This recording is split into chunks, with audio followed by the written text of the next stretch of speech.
Assalamualaikum warahmatullahi wabarakatuh. My name is Shifa Asafira and this is my video for interpretive reading class. Let me begin. Methods of education: East versus West.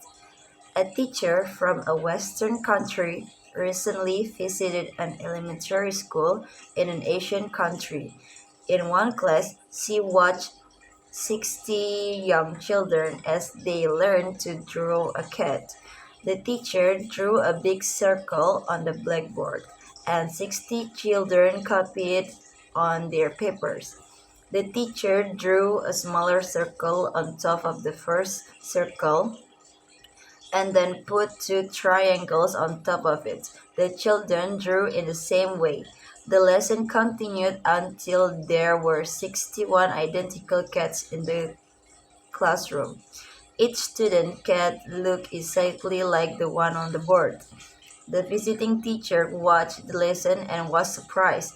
The teaching methods were very much different from the way of teaching in her own country. A children's art lesson in her own country produced a room full of unique pictures, each one completely different from the others. Why? What causes this difference in educational methods? In a classroom in any country, the instructor teaches more than art or history or language. He or she also teaches culture, the ideas and beliefs of that society. Each educational system is a mirror that reflects the culture of the society.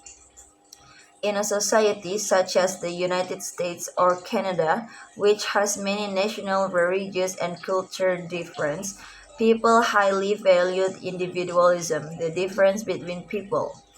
Teacher place a lot of importance on the qualities that make each student special. The educational system in these countries show these values. Students do not memorize information. Instead, they work individually and find answers themselves. There is often discussion in the classroom. At an early age, students learn from their own ideas and opinion. In most Asian societies, by contrast, the people have the same language, history, and culture. Perhaps for these reasons, the educational system in much of the Orient reflects society belief in group goals and purpose rather than individualism. Children in China, Japan, and Korea often work together and help each other on assignments in the classroom. The teaching methods are very often formal. The teacher lectures room, the teachers lectures and the students listen. There is not much discussion. Instead, the students recite rules or information they have memorized. There are advantages and disadvantages both of this system of education. For example, one advantage to the system in Japan that students learn much math and science than American students learn by the end of high school. They also study more hours each day and more days each year than North Americans do. The system is difficult, but it prepares students for a society that values discipline and self-control. There is, however, a disadvantage.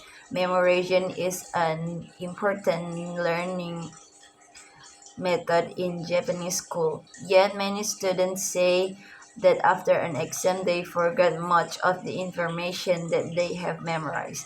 The advantage to the educational system in North America, on the other hand, is that students learn to think for themselves.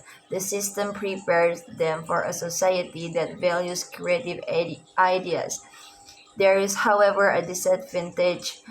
When students graduate from high school, they haven't memorized as many basic rules and facts as students in the